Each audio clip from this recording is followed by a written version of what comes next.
For the repair of the Alfa Laval OP board and I/O board, the following procedures were necessary.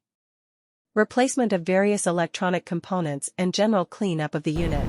For testing, we use 24-volt DC power supply and we connect the OP board to the I/O board. As soon as we turn it on, the unit reacts and the screen lights up.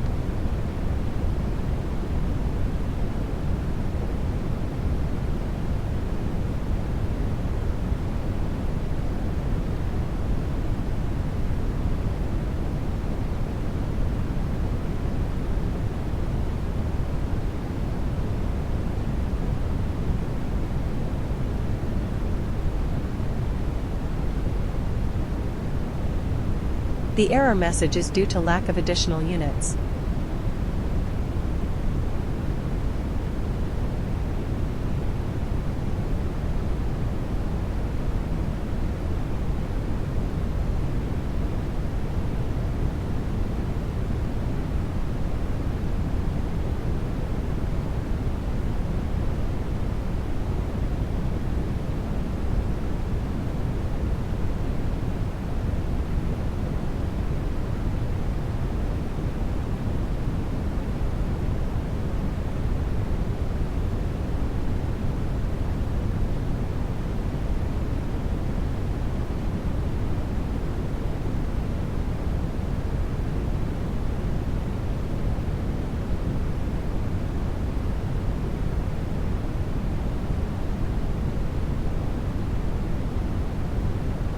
It is now clear that the Alfa Laval boards are working successfully and are ready to be delivered to the client.